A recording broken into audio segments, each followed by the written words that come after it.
Hi, Krish. Thank you so much for joining us. Hey, good evening, Carrie. Thank you. Thanks for having me here. Welcome all the way. I mean, pretty amazing that you're joining us, given you're 5.5 hours ahead from me anyway in London. So I very much appreciate your time and really excited for the conversation. Obviously, you spoke in our prep call about kind of the pretty epic success of Chargebee since 2011, when you guys founded. So would you mind just kind of introducing yourself and the business very swiftly so that we can get onto the topic in hand? Sure. I think it's very important to qualify the epic success since 2011 to put it in context, so we don't get carried away. Right. So it was not an overnight success by any measure, right? Or even. So let me start with a brief intro. Right. My name is Krish Subramanian, co-founder and CEO of Chargebee. Chargebee streamlines and simplifies revenue operations through subscription management and billing for global customers. And we have majority of our customers in North America and 35% in Europe, 60% in North America, 35% in Europe, and the rest in APAC. And we manage about $4 billion of ARR of our customers. So that's the crux is what we do. So coming to your question about Yes. Do you mind repeating it? No, let me lead. That's fine. I'm happy leading. If anyone watching knows me, they'll be like, "Oh, she loves to take lead."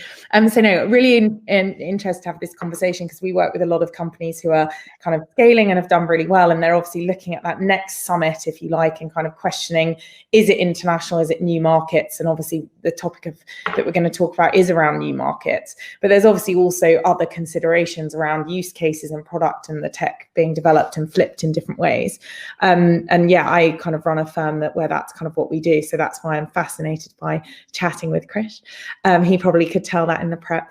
So one of the things that I was really interested in before we just jump into the internationalization point was we spoke a little bit about how really it took you until 2016 to really establish what you believe to be that absolute sweet spot product market fit.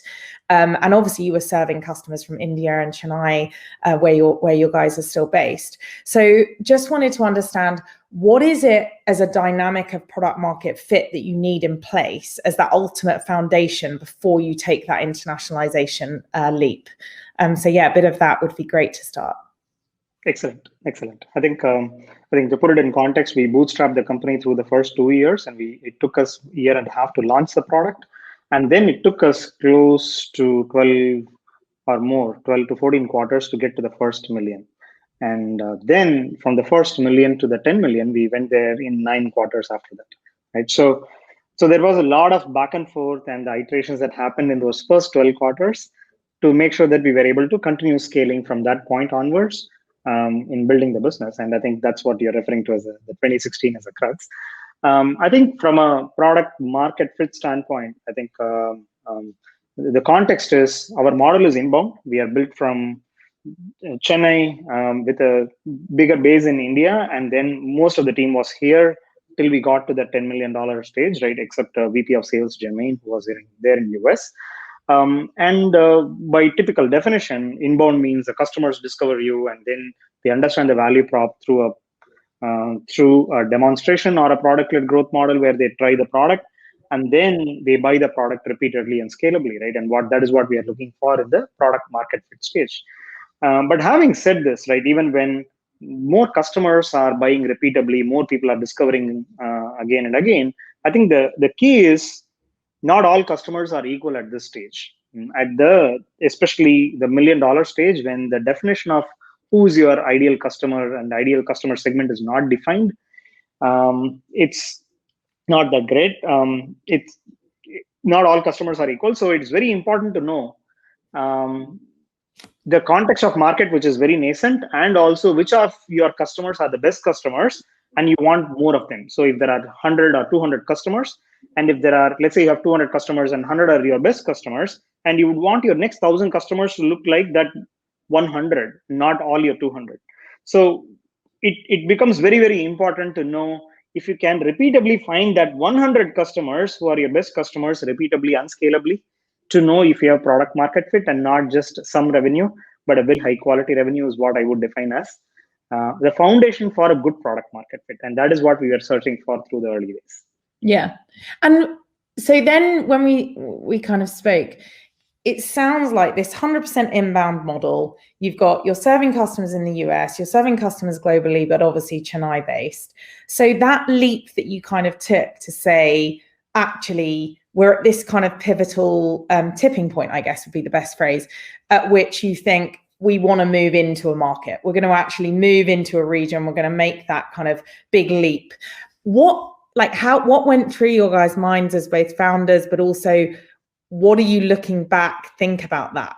How did that go, that first branch into the international sphere? Right. So from our product perspective, we scaled through the 1 to 10 million as well without moving up market. Right. So we continued serving the SMB customers, right? So to say, I think another proxy to look at this is the $25,000 maximum, right? Selling less than $10,000 ACV or the $20,000 ACV is used to be the bread and butter of how we used to sell till we scaled to the first 10 million. And I think that context is very important in terms of our decisions. So we did not have in-market presence in Europe to scale in Europe or even US, so to scale, except our VP of sales, Jermaine, was there, and then a couple of salespeople we hired somewhere when we were getting to the first 5 million range. But till that time, we scaled by focusing on the product to lead the internationalization efforts across geographies. Right? A case in point in Europe is deeper partnership with GoCardless was something that we prioritized, which is a UK-based payment processor, which is alternative payments. And then we also prioritized payment processing through PayPal, which is more international, which has more international acceptance for pay with PayPal as a model. So we prioritize some of these decisions and also some key partners in different regions to lead the internationalization effort through product, and also the other things which are typical, like the localization of the product, more payment methods that are relevant to the geography. So we let our expansion to be driven through the same customer base. How do we repeatably and scalably do more of that? Through product was what we tried to prioritize through that, at least the 1 to 5 million journey, before we even made decisions to start investing locally to hire more people, because it's scary, right? Because it's all about survival in the early days. And it's very important that you don't run out of money before you figure out how to scale the company. And that was what was going on in our mind. And that's how we drove the decisions to lead through product as a first iteration. So can I just on that, it's really interesting because lots of investors kind of would say, or, you know, lots of different founders as well would say, be really wary if you're entering a market. And we talked earlier about kind of getting the recipe, like you get the recipe locked down and you know exactly what you're doing, who you're selling to, where it brings value. So that kind of, I guess, product market fit, but also something you can then execute. You've got an execution kind of recipe as well. So it sounds like a lot of people that say that you shouldn't necessarily have to build out different features to the product in order to win with a different market. That initially at the early stages, some of the people at, you know, sub 10 million, I guess, ARR, you should be in a position where you're just kind of really replicating and not building out additional features just to win in that first kind of initial dominant market. Is that something you thought about, or did you just think, no, this is what we've got to do to win beyond where we're currently winning and we don't really care, quite frankly? I don't know. Just really interested in your perspective on that, because it sounds like you did go in through building the additional product side. I think we all play to our strengths and the constraints that we have, right? So I didn't have a choice. We didn't have a choice. We were based in Chennai and we're selling globally. And it was very important to think what came more naturally, right? We are engineers and we like to build. Of course, you shouldn't get into what is called as a build trap, where you build more and more features to figure out product market fit. That's not what I'm advocating. Rather, what I am suggesting is guilt by association, right? To go deeper into any market, right? How do you leverage the partnerships? The core value prop of the product should remain the same, and you don't want to deviate too much from the core value prop and also the key reasons why the customers are choosing your product. I think that remains the same. What we are trying to do is increasing the deal funnel, increasing the more discovery of more customers. You can also do that by eliminating the objections through partnerships. Yeah. And so that is something I would definitely prioritize over building more features in the core of the product. Yeah, that makes sense. So when you first entered, let's use Europe, because I know that was quite a learning experience for you guys. Right.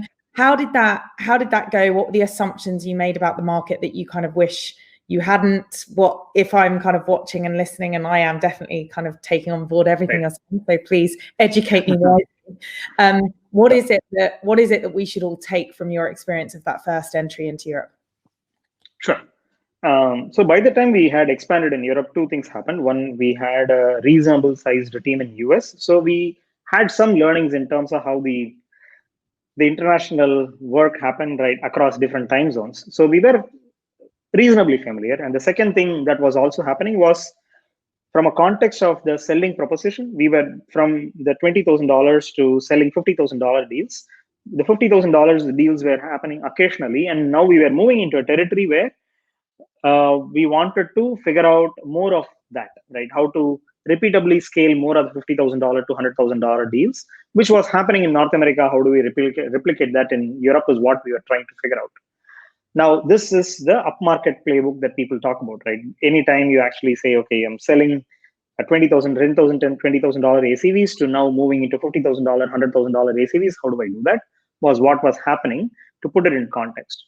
So to be able to do that, what we thought was, okay, we could hire a few salespeople as an experiment and then see what happens, right? Because the deal flow is there, because there are more people discovering us. Maybe it's a question of having the local people to figure out how to sell better. But what we underestimated was the kind of support system that was needed to make a salesperson successful. Because what happens in a sub 1 million stage and even up to the 5 million stages, a lot of founder-led growth happens where we wear multiple hats while going into any customer call. And then we play the role of even drawing out the roadmap, right? We even making promises in the product roadmap and then somehow win the customers through a lot of different things that we do, like solutioning, demonstrating the product, some magic, right? Or like whatever, like additional promises in the product and service that you do, which a salesperson cannot take the freedom to do, right? And we take away that freedom away from them, and then we expect them to be heroes is not going to happen that easily. So the biggest learning was having the right support system for the team to be successful, right? And that is where we failed in our initial foray into that region when we tried to have drop 2-3 salespeople into that region and say, okay, now go figure out, and then we will support you all remotely a little bit, right? And all of that was what we tried. And our biggest learning was that did not work. And then we had to make a second attempt. And in that second, so the second time, obviously, I'm guessing was quite different because you guys have scaled hugely in Europe as well. So what is it that you did the second time? I'm guessing, obviously, you gave people this operating system and the kind of baseline support level that you just suggested. But is there anything else beyond that that you kind of really can learn from about that second? And what are the results? Of course, we all love a result. How's it going? No, it's going definitely well now, to the point where now Europe and US sales is almost similar, right? And in terms of the new sales closures and all of that, so it's going extremely well. We now have about 20 people in the European region and about 45 people in US, and the rest of the team, about more than 400 people now back in India, right? And that's how the team is structured. Now, when it comes to what we did differently this time, we hired the leader for the team, the site leader first, and then there is a sales leader.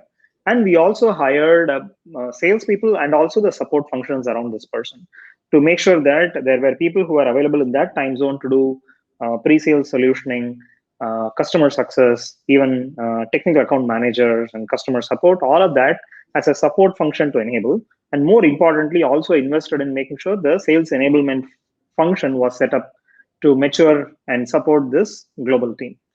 But without that, the upmarket move and also having people where, let's say you are hiring people in your home base, what happens is you tend to have a lot of people across different teams who tend to enrich their knowledge faster, and it accelerates the learning curve of this group of people. And that is something we take for granted. But when we are hiring people remotely, that doesn't happen because they are alone, and then this serendipitous knowledge transfer does not happen as often. And in a post-COVID world, now it's even harder, right, to create those opportunities to learn. So which means that the support system has to be very deliberate to make people successful, including the maturity of the product marketing function and then sales enablement and giving them the materials, case studies, fast tracking their knowledge about existing customers. Pretty much the entire support system had to be built so that these salespeople are more successful was necessary. Otherwise, we could not have ramped them up in the first 3 to 6 months for them to start doing the sales. So it's one thing to be able to hire successfully, but it's another thing to help them meet the quota fast enough in the first 6 months for them to have a deal funnel. And then from the 7th month, they are able to also start closing the revenue. Requires us to build that organizational muscle to do that. Whether you do that in the 5 million or a 10 million or beyond that is very contextual, depending on whether you are moving up market or not. But no matter when you do that, it's very important to think about what makes the go-to-market function more successful. And the context of the business is something that I would advise when you think about what do you want to repeatably do. And whenever we are actually trying to figure out new ways of doing things, it's important to think about building that organizational muscle to support it. That has been my learning. And if there was one role in that new organization of that new kind of, it's a rogue question, sorry, we didn't send this one. But if there was one role in that new setup of Europe that you think has helped Europe to get to almost that kind of same scale of the US, but with 20 people versus 45, which I think is like really impressive. I mean, love a bit of profitability, so that's great. What would be the one role that you think was, you underestimated hugely, but actually brought the most value? I think having a local site leader, the sales leader as a coach to help the rest of the sales team, I think is the most important one, because that person can play multiple roles to help them be more successful, because they are not going to be the quota carrying person, but they are going to be heavily invested in making sure every salesperson is successful. They keep their ears to the ground and they can tell us what's missing in the organization. Like many a times when you put individual salespeople in those regions independently, they do not know what's missing, and they probably lack the maturity to also to think about what else the organization needs. But having the leader, I think, is more important. Then you will identify the gaps and then serve the needs of that group to make them successful. Awesome. And I guess last question, we're running out of time. It's very quick. But last question, I guess, is given where you are now and the scale that you guys have got to, what poses to be the challenge that people who are watching this have to kind of see coming in the future? So obviously, let's imagine that we have internationalized and we're all as doing as well as you are. What's on the radar as the next challenge when it comes to internationalizing the business? I think the biggest one that we all underestimate today is the maturity with which the enablement functions have to scale faster to support the remote teams. I think has changed permanently, because earlier we all used to be at least in one location to serve global customers, and we could do that, and serendipitous meetings and the knowledge gaps supported by each other was something that we used to take for granted, and the organizational maturity was not needed, and it could be filled through these meetings and people supporting each other during the same time zone. But with COVID, now everybody hiring remotely and the serendipitous meetings going away. I think what needs to happen, especially for early stage founders, my biggest advice is think about what makes every role successful and figure out what they need from an organization standpoint and start doing those investments, however small it is, because that maturity, we cannot wait for that to happen at a certain stage of number that how everybody was advising previously. But the sales enablement or investing in a product marketing team to enable sales, all of those needs to happen much, much earlier than how it used to be in a remote world is my word of advice. Well, I think amazing. I mean, just the fact that you not only have joined from Chennai and it's very late your time, equally just such a successful SaaS business and so much to learn. I think a couple of things that I plucked out were playing to your strengths around, when is the right time to do what, especially around kind of the way you went through a technical lens, given an engineering background. And then obviously a huge focus on enablement and enabling people to be at their absolute best and giving them every tool that you can in their armory so they go into the battle very well versed. So yeah, a massive thank you from everyone at SaaStock, obviously everyone listening, and obviously myself. Thanks so much, Carrie. This is fun chatting with you. Thank you.